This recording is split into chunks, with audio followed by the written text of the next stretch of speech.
अनामिका जी ने दुबई अपने बेटे के पास फ़ोन किया। वो कार्तिक से बोली, बेटा मैं महाकुंभ में स्नान करना चाहती हूँ। तभी उनके पोते राहुल ने फ़ोन ले लिया। वो कुछ कहते उससे पहले ही उसकी मम्मी बोल पड़ी, राहुल लगता है तुम्हारी दादी सठिया गई हैं। इनका दिमाग खराब हो गया है, पागल खाने में भर्ती कराना पड़ेगा। राहुल ने तुरंत फ़ोन काट दिया जिससे दादी कुछ भी ना सुने। राहुल अपने पापा से कहता है, पापा आपके पास बड़ा सा कटोरा होगा क्या? क्यों बेटा राहुल, तुम्हें कटोरे की क्या ज़रूरत पड़ गई? अरे पापा, ज़रूरत मुझे नहीं आपको पड़ती रहती है। जब देखो तब दादी के सामने आप कटोरा लेकर भीख मांगने के लिए तैयार रहती हैं। लेकिन जब आज दादा दादी ने आपसे कुछ मांगा तो आपने मना कर दिया। मम्मी दादी के बारे में इतना उल्टा सीधा बोल रही थी, लेकिन आपके मुंह से कुछ भी नहीं निकला। आपको पापा कहते हुए मुझे शर्म आ रही है। इतना बोलकर राहुल गुस्से में अपने कमरे में चला गया। वो जैसे ही अपने बिस्तर पर लेटा अतीत के गलियारों में खो गया। राहुल अपने माता पिता का इकलौता बेटा है। वो अपने दादा मनोहर और दादी अनामिका से बहुत प्यार करता है। राहुल 10 साल का था जब वो अपने मम्मी पापा के साथ दुबई चला गया। जब राहुल दुबई जा रहा था तो अपने दादा दादी से लिपटकर बहुत रोया था। वो अपने मम्मी पापा के साथ दुबई जाना नहीं चाहता था। वो अपने दादा दादी के पास रहना चाहता था। राहुल अपनी दादी से चिपका हुआ था। तभी उसकी माँ राधिका ने राहुल को उसकी दादी के पास से खींच लिया। राहुल के पापा कार्तिक ने मनोहर जी से कहा, पापा आप बिल्कुल भी परेशान मत होना, मैं आपसे मिलने के लिए आता रहूँगा। मनोहर जी नहीं चाहते थे कि उनका बेटा कार्तिक अपनी पत्नी राधिका के साथ दुबई जाए, क्योंकि उन दोनों के साथ राहुल को भी जाना ही पड़ता। खैर मनोहर जी और अनामिका जी ने कोशिश बहुत की उन सबको रोकने की, लेकिन वो लोग चले गए। मनोहर जी और अनामिका जी दोनों ही टीचर थे, लेकिन अभी वो रिटायर हो चुके थे। किसी भी चीज़ की कोई कमी नहीं थी। अक्सर राहुल अपने दादा दादी को फ़ोन कर लिया करता था, लेकिन कार्तिक और राधिका कई कई दिन हो जाते थे उनसे बात तक नहीं करते थे।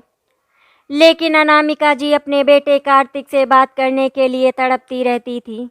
कार्तिक बहुत अच्छी तरह से जानता था कि उसके मम्मी पापा उससे बहुत प्यार करते हैं, लेकिन उसको अपने मम्मी पापा से कोई मतलब नहीं था। कार्तिक दुबई में प्राइवेट नौकरी करता था, इसीलिए उसके पास आए दिन रुपए की कमी होती रहती थी। उसको जब भी रुपए की ज़रूरत पड़ती वो अपने पिता को फ़ोन करके बोल देता और मनोहर जी उसके अकाउंट में डाल दिया करते थे। कार्तिक जब भी रुपए मांगता तो वो बोल देता था कि ये रुपए राहुल के लिए बहुत ज़रूरी हैं, उसके फ्यूचर का सवाल है। ये सुनकर अनामिका जी और मनोहर जी अपने आप को रोक नहीं पाते थे और जितने भी कार्तिक बोलता था उतने रुपए वो उसके अकाउंट में डाल देते थे। देखा जाए तो कार्तिक अभी भी अपने माता पिता पर ही डिपेंड था। राहुल बहुत अच्छी तरह से जानता था कि उसके मम्मी पापा दादा दादी के इमोशन का फ़ायदा उठा रहे हैं, लेकिन वो चाहकर भी कुछ नहीं कर पा रहा था, क्योंकि अभी वो 11 साल का बच्चा था, इसीलिए उसके हाथों में कुछ भी नहीं था। कार्तिक अक्सर छुट्टियां मार लेता था और वो जितने दिन काम पर नहीं जाता था उतने दिन की सैलरी कट जाती थी। राहुल ने एक बार गुस्से में अपने दादा दादी को ये बता दिया था, लेकिन अनामिका जी ने कहा, कोई बात नहीं राहुल बेटा, वैसे भी ये सब जो भी है हमारे पास है तो तुम लोगों का ही, तो चाहे इसे मैं अभी दे दूं या फिर बाद में, काम तो तुम्हारे ही आना है। दादी मैं मानता हूँ ये सब हम लोगों का है, लेकिन आपके रुपए भेजने की वजह से पापा की आदतें बिगड़ती जा रही हैं और वो अक्सर छुट्टियां मारकर घर में बैठे रहते हैं। वैसे तो पापा कभी आपको फ़ोन नहीं करते, लेकिन जब उन्हें रुपए की ज़रूरत होती है तो वो फट से आपको फ़ोन कर लेते हैं। इसीलिए दादू अब आपको थोड़ा सा स्ट्रिक्ट होना होगा और आप रुपए भेजने बंद कर दीजिए। ठीक है राहुल बेटा, जैसा तुम कह रहे हो मैं वैसा ही करूँगा। मनोहर जी ने पैसे डालने अब कम कर दिए थे, जिसकी वजह से कार्तिक और राधिका उनसे नाराज रहते थे। लेकिन हाँ, मनोहर जी के पैसे ना भेजने की वजह से अब कार्तिक ने रोज काम पर जाना शुरू कर दिया था। वो कोई छुट्टी नहीं मारता था। ये देखकर राहुल को बहुत ही अच्छा लग रहा था। उसने कुछ दिनों के बाद अपने दादू को फ़ोन करके बताया कि अब पापा रोज काम पर जाते हैं। ये सुनकर मनोहर जी को बहुत अच्छा लगा था। लेकिन हाँ, 2-4 महीने में एक बार मनोहर जी उसे रुपए डाल दिया करते थे। राहुल तो चाहता था कि दादू उसके पापा को बिल्कुल भी पैसे ना डाले। धीरे धीरे करके 1 साल गुजर गया। मनोहर और अनामिका जी को राहुल की बहुत याद आती थी। एक दिन अनामिका जी ने राहुल को फ़ोन किया। राहुल ने फ़ोन उठाया और बोला, व्हाट्सअप दादी, क्या हाल चाल है? आज आपने हमें कैसे याद कर लिया? बेटा कोई बात नहीं, बस मुझे तुम्हारी याद आ रही थी, इसीलिए मैंने तुम्हें फ़ोन कर लिया। आखिर 2 साल बीत गए हैं, तुम्हें देखा नहीं है। दादी आप चिंता ना करो, मैं बहुत ही जल्द आप लोगों से मिलने आऊँगा। पापा आए या ना आए ये उनकी मर्जी, लेकिन मैं तो आप लोगों से मिलने के लिए ज़रूर आऊँगा। ये सुनकर दोनों को बहुत अच्छा लगा था। राहुल को अपने दादा दादी से इस तरह से बात करते हुए राधिका ने सुन लिया था, इसीलिए वो राहुल के पास आई और फ़ोन काट दिया। राहुल ने अपनी मम्मी पर लगभग चिल्लाते हुए कहा, मम्मी आपने ये क्या किया? आपने मेरा फ़ोन क्यों काट दिया? मुझे अभी दादू और दादी से बात करनी थी। राधिका ने राहुल के गाल पर खींच के थप्पड़ मार दिया और बोली, दोबारा कभी अगर मेरे साथ बदतमीजी से बात की तो मुझसे बुरा कोई नहीं होगा। उसके बाद राहुल कुछ नहीं बोला और भागकर अपने कमरे में चला गया। राधिका ने अपने बेटे पर हाथ उठाया था, इस बात से उसे कोई फर्क नहीं पड़ रहा था, लेकिन राहुल के दिल में कहीं न कहीं उसके लिए नफरत पैदा हो गई थी। इस बात को राधिका ने कई बार महसूस भी किया था। अब राहुल अक्सर अपने मम्मी पापा को पलटकर जवाब दे दिया करता था, जो कि उन दोनों को बिल्कुल भी अच्छा नहीं लगता था। वो दोनों राहुल को अपने दादा दादी से बात करने के लिए मना करते थे, लेकिन फिर भी राहुल छुपकर उनसे बात कर लिया करता था। 1 साल और गुजर गया। राहुल के ऊपर उसके मम्मी पापा की बातों का कोई असर नहीं होता था। उसके मन में जो भी आता था राहुल वही करता था। धीरे धीरे करके राहुल अपने मम्मी पापा से नफरत करने लगा और दादा दादी के लिए उसका प्यार बहुत ज़्यादा बढ़ गया था।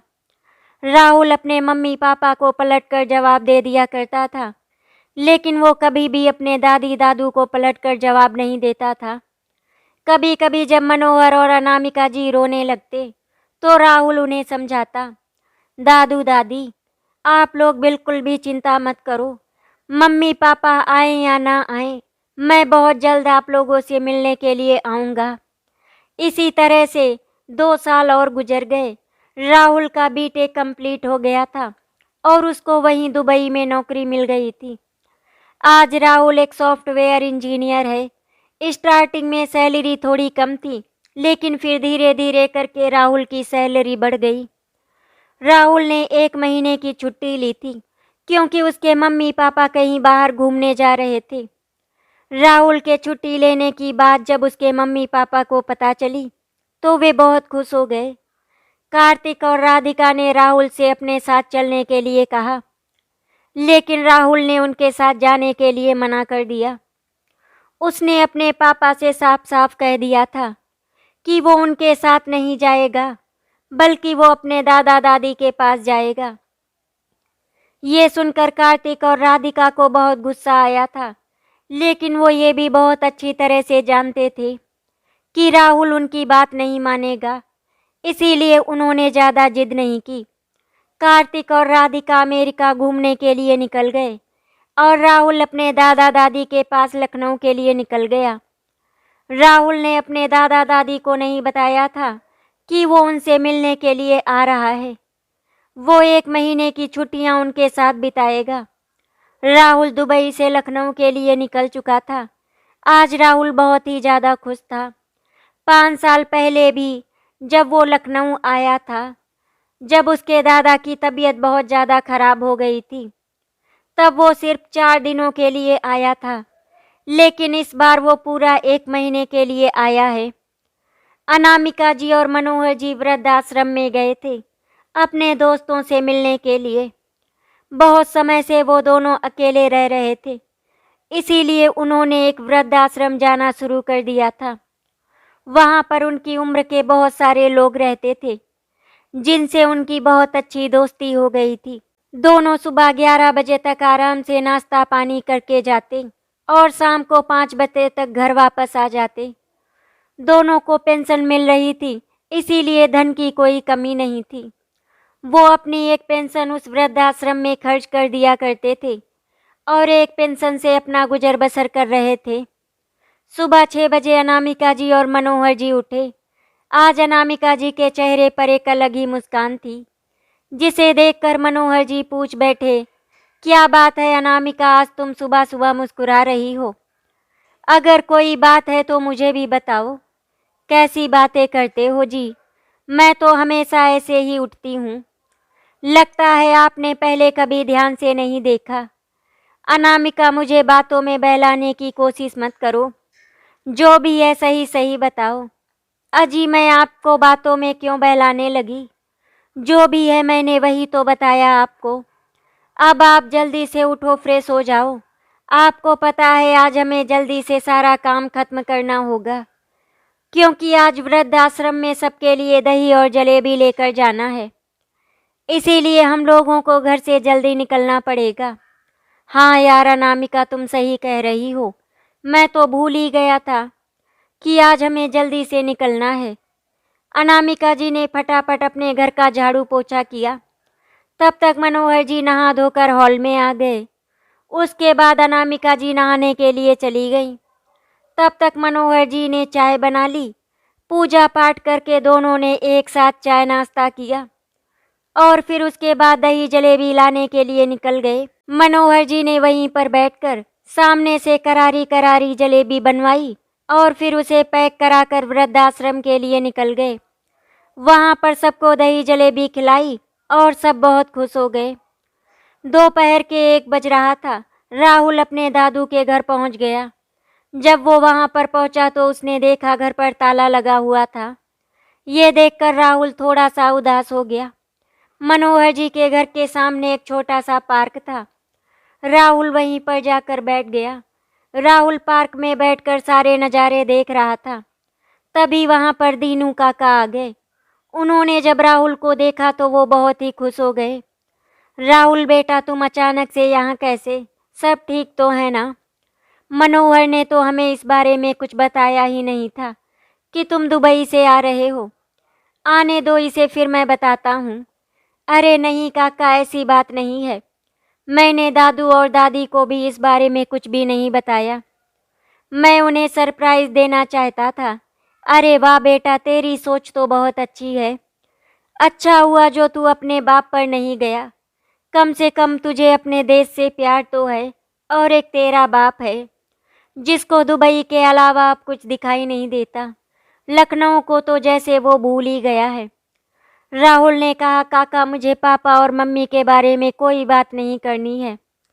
मैं 1 महीने की छुट्टी लेकर आया हूँ और मैं अपनी छुट्टियाँ दादा और दादी के साथ बिताना चाहता हूँ। इसीलिए मैं उन्हें सरप्राइज़ देने के लिए आ गया। राहुल बेटा, ये तो तूने बहुत ही अच्छा किया। जब तेरे दादी और दादू तुझे देखेंगे तो उनकी खुशियों का कोई ठिकाना नहीं होगा। आखिर तू 5 सालों के बाद आया है। देखना अनामिका भाभी तो पूरे 5 सालों की कसर 1 ही महीने में निकाल लेंगी। खिला खिला कर तुझे मोटा कर देंगी। अरे काका, ये सारी बातें छोड़ो, सीधे सीधे मुझे ये बताओ कि दादी दादू कहाँ पर गए हैं? बेटा राहुल, पिछले 5 सालों से तुम्हारे दादी दादू एक वृद्धाश्रम में जाते हैं। जब उनकी तबीयत खराब हुई थी और तुम देखने आए थे तो उनको बहुत अच्छा लगा था।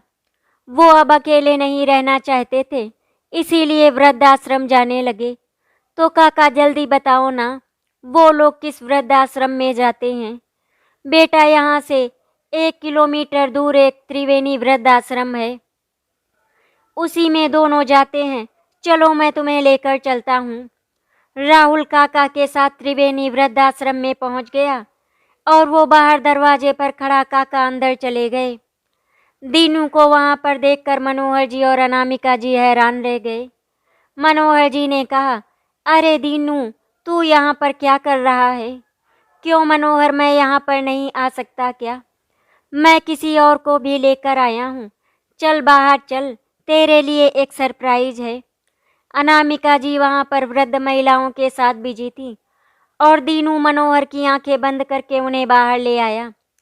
जैसे ही दीनू ने मनोहर की आंखें खोली तो सामने राहुल को देखकर मनोहर जी की खुशियों का ठिकाना नहीं रहा। उन्होंने दौड़कर राहुल को गले से लगा लिया। अरे मेरा कृष्ण कन्हैया आ गया।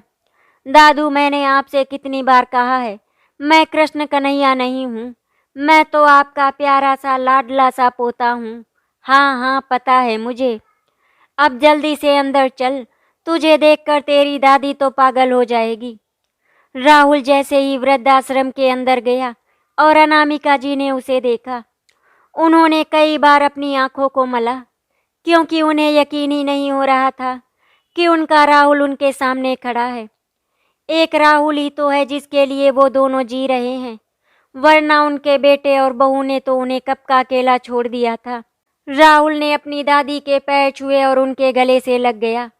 अनामिका जी की आंखों में आंसू बहने लगे। मनोहर जी बोले, अरे अनामिका, ये क्या कर रही हो तुम? हमारा राहुल आया है और तुम आंसू बहा रही हो। नहीं नहीं जी, ये तो खुशी के आंसू हैं। लगभग 2 घंटे तक राहुल भी वहीं वृद्धाश्रम में रहा। मनोहर जी ने सभी लोगों को अपने पोते से मिलाया तो उनमें से कुछ लोगों ने कहा, मनोहर जी और अनामिका जी, आप लोग बहुत किस्मत वाले हैं जो आपका पोता आप लोगों को इतना प्यार करता है। आपसे मिलने के लिए वो दुबई से लखनऊ आ गया, वरना आजकल बच्चे तो अपने दादा दादी से दूर रहते हैं। एक ही घर में रहते हुए भी वो अपने दादा दादी से बात करना भी पसंद नहीं करते। जब भी उन्हें समय मिलता वो हमारे पास बैठने की जगह फ़ोन में लगे रहते। खैर छोड़िए ये सब बातें, अब आप लोग घर जाइए और अपने पोते के साथ समय बिताइए। राहुल ने जाते समय वृद्धाश्रम के सभी बुजुर्गों से कहा, आप सभी लोगों से मिलने के लिए मैं फिर आऊँगा। हाँ हाँ बेटा, जल्दी आना, हमें भी तुम्हारा इंतज़ार रहेगा। अनामिका जी बोली, सुनिए जी, हमारा बच्चा आया है, हम लोग आज पैदल नहीं चलते हैं। तभी दीनू ने मजाक करते हुए कहा, तो भाभी जी, क्या मैं आपके लिए एरोप्लेन मंगा दूँ? दीनू भैया, एरोप्लेन रहने दीजिए, बस एक ऑटो कर लीजिए, उसी में हम सब लोग घर पहुंच जाएंगे। सभी लोग हंसने लगे। दीनू काका ऑटो करके ले आए और फिर सभी घर पहुंच गए। अनामिका जी जल्दी से किचन में गईं। उन्होंने सबके लिए चाय बनाई। थोड़ी देर सब बातें करते रहे, फिर दीनू चाय पीकर अपने घर चले गए। राहुल अपनी दादी की गोद में सर रखकर लेट गया। तभी मनोहर जी ने कहा, राहुल बेटा, तुमने हमें अपने आने के बारे में कुछ भी नहीं बताया। क्या हुआ, सब ठीक तो है ना? हाँ हाँ दादू, सब ठीक है, आप बिल्कुल भी परेशान मत हो। मैंने 1 महीने की छुट्टी ली थी, इसीलिए सोचा कि आप लोगों से मिलकर आता हूँ। आप लोगों को सरप्राइज़ देना चाहता था, इसीलिए फ़ोन पर भी कुछ नहीं बताया। बहुत अच्छा किया राहुल बेटा, तुम आ गए। तुम्हारे आने से हमारे शरीर में जान वापस आ गई। तुम्हें देखकर दिल को बहुत ही सुकून मिल रहा है। दादी, ये बताओ आज खाने में क्या बनाओगी? तो अनामिका जी ने कहा, जो मेरा बच्चा खाएगा उसकी दादी वही बनाएगी। तो फिर चलो दादी, रसोई में चलते हैं और हम दोनों मिलकर अपना फेवरेट खाना बनाते हैं। दरअसल राहुल को रायता बहुत ही पसंद था और वो बहुत ही चाव से खुद ही बनाया करता था। जब तक वो धीरे धीरे रायता बनाता, तब तक दादी आलू के पराठे बना देती थी और फिर सभी साथ में बैठकर आलू के पराठे रायता के साथ खाते। आज भी बिल्कुल वैसा ही हुआ। अनामिका जी ने आलू के पराठे बनाए और राहुल ने रायता बनाया और फिर सबने साथ में बैठकर खाया। सारा काम खत्म हो गया। अनामिका जी और मनोहर जी अपने रूम में थे। वहीं पर राहुल भी पहुंच गया और उनके पास बैठ गया। अनामिका जी ने कार्तिक और राधिका के बारे में पूछा तो राहुल ने कहा, दादी आप उनके बारे में क्यों पूछती रहती हो? वो तो कभी नहीं पूछते कि आप लोग कैसे हो। बेटा वो लोग नहीं पूछते कोई बात नहीं, लेकिन कार्तिक और राधिका भी तो मेरे बच्चे हैं, इसीलिए थोड़ी चिंता लगी रहती है। दादी आप बिल्कुल भी परेशान मत हो, वो बिल्कुल ठीक हैं। चल अच्छा राहुल बेटा अब तू सो जा, फिर सुबह मिलते हैं। ये बता सुबह तेरे लिए चाय के साथ क्या बनाऊं? दादी कल चाय के साथ मेरे लिए पनीर के पकौड़े बनाना। अरे अनामिका कभी मुझसे भी पूछ लो, जब से तुम्हारा लाडला आया है तुम उसी से पूछ रही हो क्या बनाना है।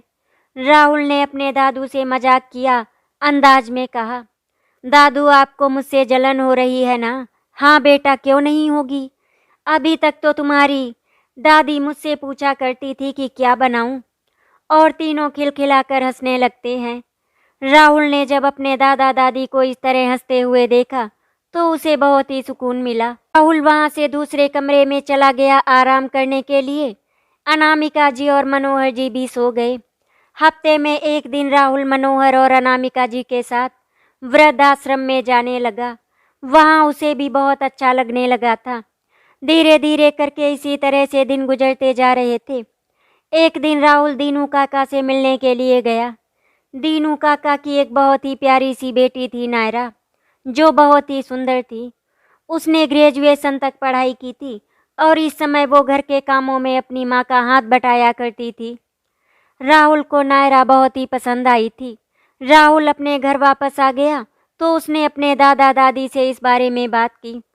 उसने बताया, दादी मुझे नायरा बहुत अच्छी लगती है।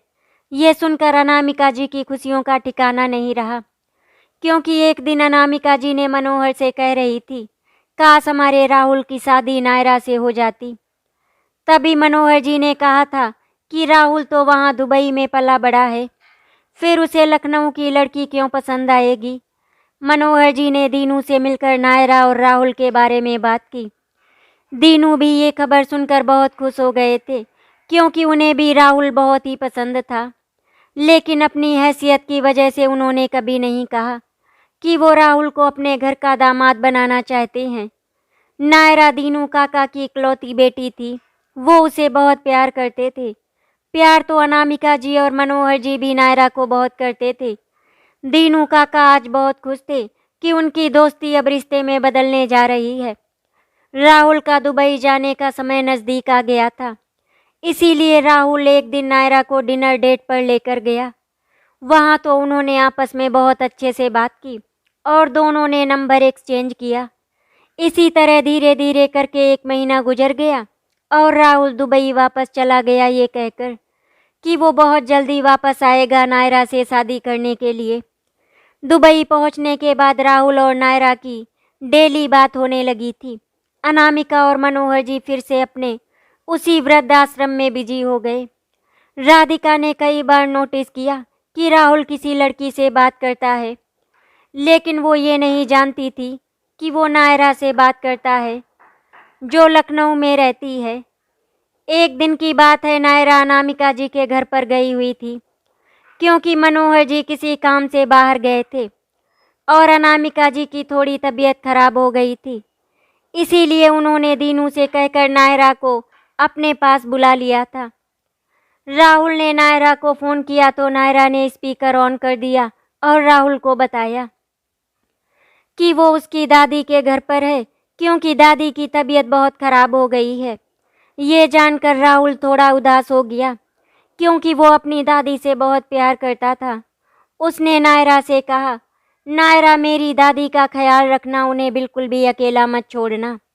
तो नायरा ने कहा, राहुल तुम बिल्कुल भी चिंता मत करो, मैं हूं ना दादी की देखभाल करने के लिए। राधिका ने फ़ोन पर सारी बातें सुन ली थी। जब उसे पता चला कि नायरा लखनऊ में रहती है तो उसके पैरों तले से ज़मीन ही खिसक गई।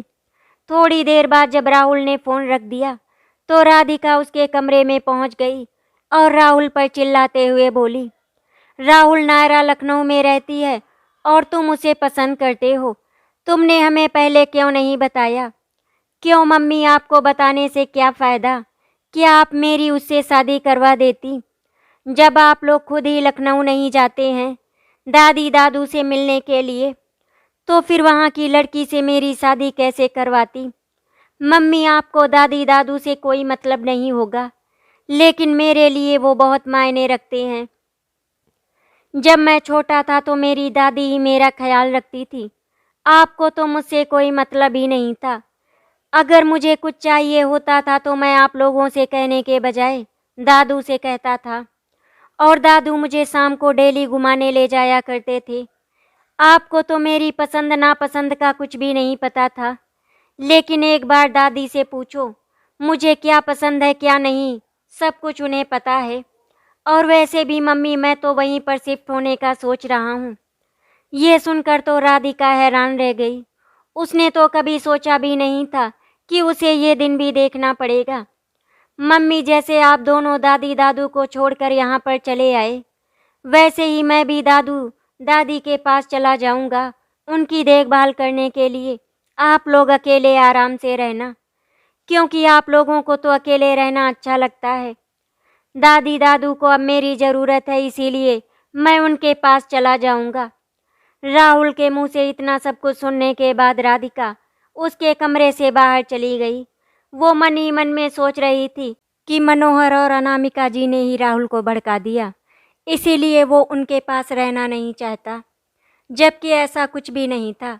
धीरे धीरे करके इसी तरह से दिन गुजरने लगे और 1 साल बीत गया।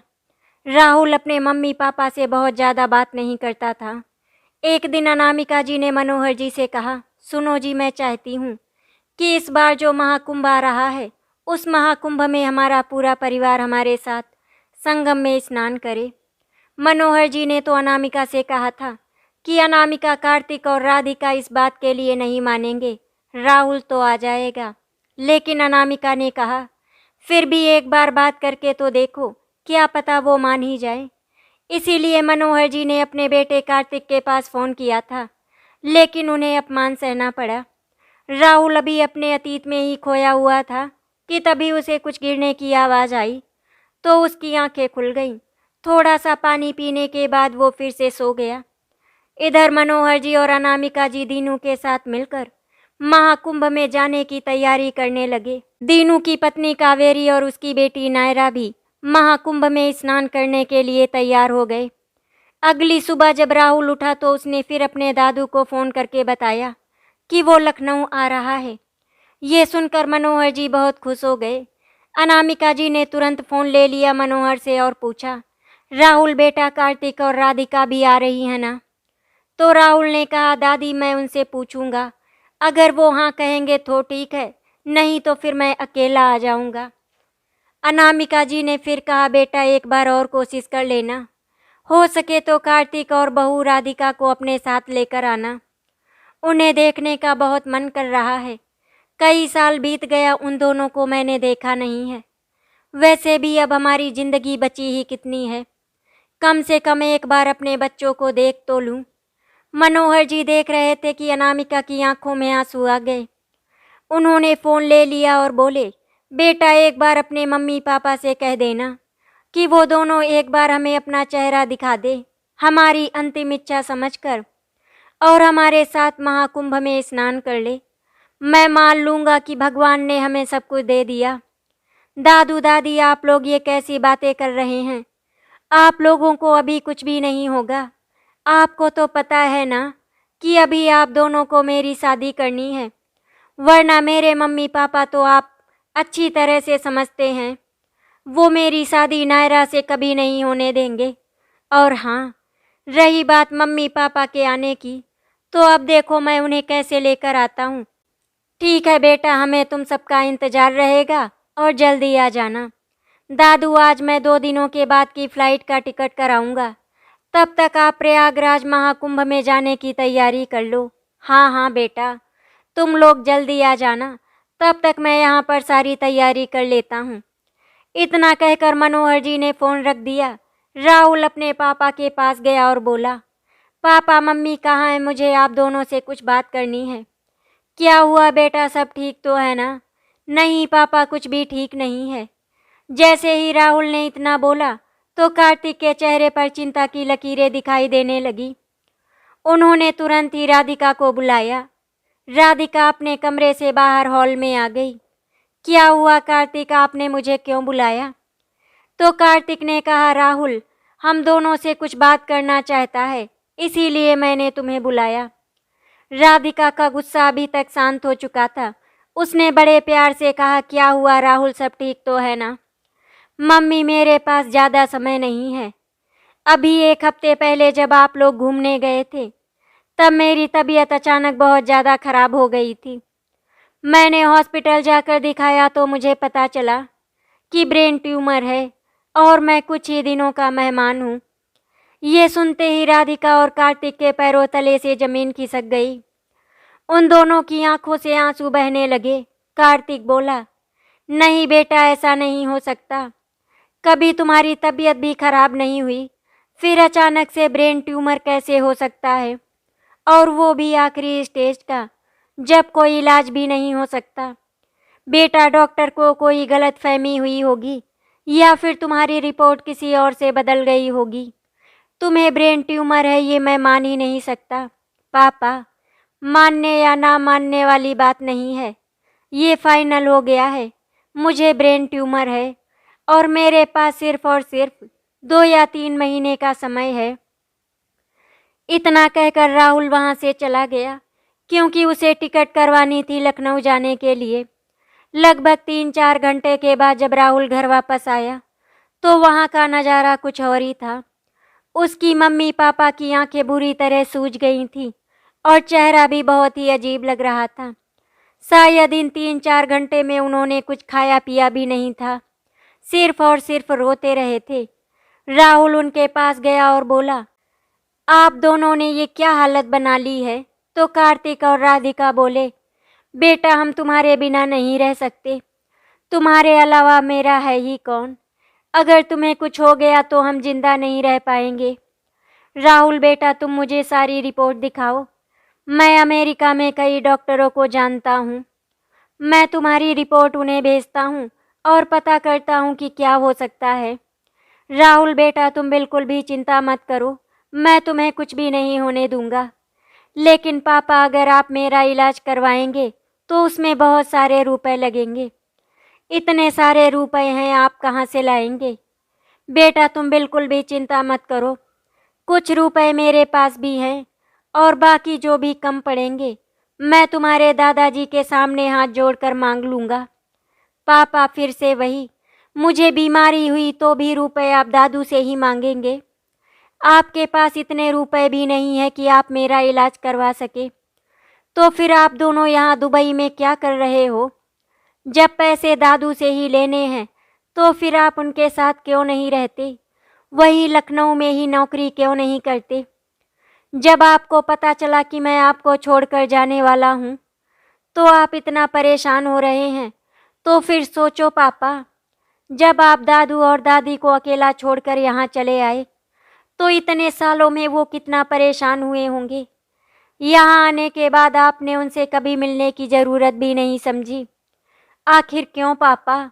उन्होंने आपकी परवरिश में कोई कमी रखी थी क्या? आपने जो भी चाहा जब चाहा दादू ने आपको वो सब दिया, फिर आपने उन्हें अकेला क्यों छोड़ दिया? जितने रुपए में नौकरी आप यहाँ पर कर रहे हैं उतने में तो नौकरी लखनऊ में भी कर सकते थे। वहाँ पर तो अपना घर था, कोई खर्चा भी नहीं होता। मैं तो आपको हमेशा हमेशा के लिए छोड़कर चला जाऊँगा। आपको पता होगा कि मैं आपके पास कभी वापस नहीं आऊँगा। तब भी आपको इतनी परेशानी हो रही है तो फिर पापा दादी और दादू का भी तो सोचो। उनका बेटा तो जिंदा है और इतने वर्षों से आज भी वो अपने बेटे की राह देख रहे हैं। एक दिन उनका बेटा वापस आएगा। जब मैं लखनऊ से वापस आता हूँ, आपने मुझसे कभी दादू दादी के बारे में नहीं पूछा, लेकिन मैं जब भी यहाँ से लखनऊ जाता हूँ तो हमेशा दादी दादू आपके बारे में पूछते हैं। पापा, दादी दादू ने आपके साथ ऐसा क्या कर दिया कि आपने उन्हें इतनी बड़ी सज़ा दी? इतना सब सुनने के बाद राधिका ने कहा, राहुल बेटा अब और नहीं सुन सकते, मुझे अपनी गलती का एहसास हो गया है। तभी कार्तिक बोला, बेटा जल्दी से तुम ठीक हो जाओ, फिर हम सब लखनऊ चलते हैं। मैं तो बहुत ही अभागा बेटा हूँ राहुल। मैंने अपने आप को अपने पिता के लिए जीते जी मार दिया। मुझे जब भी ज़रूरत पड़ी तो मैंने पापा को फ़ोन कर दिया, लेकिन उन्हें जब भी मेरी ज़रूरत पड़ी तो मैंने उन्हें हमेशा मना कर दिया। वो मेरे लिए घर पर तड़पते रहे और मैं यहाँ पर ऐशो आराम से अपनी ज़िंदगी जीता रहा। उन्होंने जब भी हमारा हाल चाल लेने के लिए फ़ोन किया, उल्टे हमने उन्हें उल्टा सीधा सुना दिया। शायद आज उसी का नतीजा है कि भगवान ने मुझसे मेरा बेटा छीनने की तैयारी कर ली। हमारे कर्मों की सज़ा भगवान हमारे बेटे को कभी ना दे। राधिका और कार्तिक की आंखों से आंसू बह रहे थे। तभी राहुल धीरे से मुस्कुराया और अपने मम्मी पापा के गले से लग गया। राधिका बोली, राहुल बेटा, हम तुम्हें कुछ भी नहीं होने देंगे। मम्मी पापा, आप लोग बिल्कुल भी चिंता मत करो, आपके बेटे को कुछ भी नहीं होगा। मैं बिल्कुल ठीक हूँ। जैसे ही राहुल ने ये कहा, उन दोनों ने राहुल को अपने पास से अलग किया। राहुल बेटा, तुम सच बोल रहे हो? तुम्हें कुछ भी नहीं हुआ है ना? तो राहुल ने कहा, हाँ मम्मी, मुझे कुछ नहीं हुआ है। मैंने तो नाटक किया था आप लोगों को अपनी गलती का एहसास कराने के लिए। मम्मी, आपको पता है आज दादी दादू ने मुझसे क्या कहा? उन्होंने मुझसे कहा कि हमारे बेटे बहू को ले आना, मैं उन्हें देखना चाहता हूँ। उन्होंने कहा अपने मम्मी पापा से बोल देना कि ये हमारी अंतिम इच्छा समझकर मान जाएं। इतना सुनने के बाद कार्तिक और राधिका के आंसू फिर से बहने लगे और उन्होंने राहुल को कसकर गले से लगा लिया। बेटा, एक काम करो, तुम आज ही फ्लाइट की टिकट करवाओ, हम लोग कल लखनऊ चलते हैं। अब मैं और राधिका तुम्हारे दादू के पास ही रहेंगे हमेशा हमेशा के लिए। ये सुनकर राहुल के चेहरे पर मुस्कान आ गई और उसने कहा, पापा, आप लोग टिकट की चिंता मत कीजिए, वो तो मैंने पहले ही करा ली है। कल सुबह 7 बजे की फ़्लाइट है। वाह बेटा, तुम तो बहुत चालाक हो गए हो। अरे पापा, चालाकी तो मैंने आप दोनों से ही सीखी है ना। और फिर तीनों खिलखिलाकर हंसने लगे। अगली सुबह तीनों जल्दी से उठ गए और लखनऊ के लिए निकल गए। वो तीनों अपने घर के सामने खड़े थे। राहुल ने बेल बजाई तो अनामिका जी ने आकर दरवाज़ा खोला। अरे राहुल बेटा, तुम आ गए? हाँ दादी, मैं आ गया। राहुल ने अपनी दादी के पैर छुए। तभी अनामिका जी ने पूछा, राहुल बेटा, कार्तिक और राधिका नहीं आए? तो राहुल ने कहा, दादी मुझे माफ़ कर दो, मैं उन्हें नहीं ला सका। इतना सुनते ही अनामिका की आंखों से आंसू बहने लगे। वो अंदर जाने के लिए मुड़ी ही थी कि तभी एक साथ कार्तिक और राधिका की आवाज़ आई, माँ, आप ठीक तो हो ना? राधिका जी ने फिर से मुड़कर दरवाजे की तरफ देखा तो सामने राधिका और कार्तिक खड़े थे। उन्होंने दौड़कर दोनों को गले से लगा लिया और तीनों फूट फूट कर रोने लगी। रोने की आवाज़ सुनकर अंदर से मनोहर जी भी आ गए। उन्होंने जब कार्तिक और राधिका को अपने सामने देखा तो उनकी आंखों से आंसू निकले, लेकिन उन्होंने तुरंत अपने आंसू पोंछ लिए और बोले, अरे वाह बच्चों, तुम लोग आ गए। कब से मैं तुम लोगों का इंतज़ार कर रहा था और देखो, महाकुंभ जाने की भी सारी तैयारी हो गई है। आज तुम लोग आराम करना, कल हम लोग महाकुंभ में स्नान के लिए निकलेंगे। तभी कार्तिक और राधिका घर के अंदर आए और मनोहर जी के पैर छुए। उन्होंने दोनों को आशीर्वाद दिया और गले से लगा लिया। अनामिका जी सबके लिए चाय बनाने जा रही थी। तभी राधिका ने कहा, मम्मी जी, मैं भी आपके साथ चलती हूँ। आज मैं अपने हाथों की चाय सबको पिलाऊंगी। ये सुनकर अनामिका जी को बहुत ही सुकून मिला था। घर में पूरा दिन चहलकदमी बनी रही और राहुल नायरा से मिलने के लिए निकल गया। जब वो नायरा से मिलकर वापस आया तो सबने उसका बहुत ही मजाक उड़ाया। राहुल के दादू ने कहा, लगता है राहुल तुमसे इंतजार नहीं हो रहा है। हम लोग महाकुंभ में स्नान करके आते हैं, फिर उसके बाद तुम दोनों की शादी करवा देते हैं। ये सुनकर वो अपने कमरे में चला गया और वहाँ पर बैठे सभी लोग हंसने लगे। अगले दिन दोनों फैमिली महाकुंभ में स्नान करने के लिए निकल गई। इससे ज़्यादा सुकून भरा पल शायद अनामिका जी और मनोहर जी की ज़िंदगी में कभी नहीं आया था।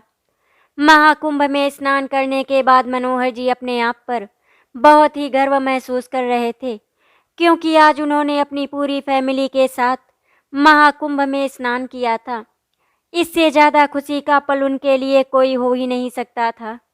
2 दिनों के बाद वहाँ से दोनों फैमिली अपने घर वापस आ गई और फिर उसके बाद राहुल और नायरा की शादी भी धूमधाम से संपन्न हो गई। राहुल ने अपने लिए यहीं लखनऊ में नौकरी ढूंढ ली थी और दुबई जाकर वहाँ पर रिजाइन कर दिया। आज अनामिका जी और मनोहर जी का परिवार पूरा हो गया। आशा करती हूँ आपको हमारी कहानी अच्छी लगी होगी। अगर आपको हमारी कहानी अच्छी लगी तो वीडियो को लाइक एंड शेयर करें, चैनल को सब्सक्राइब करें। वीडियो देखने के लिए आपका धन्यवाद।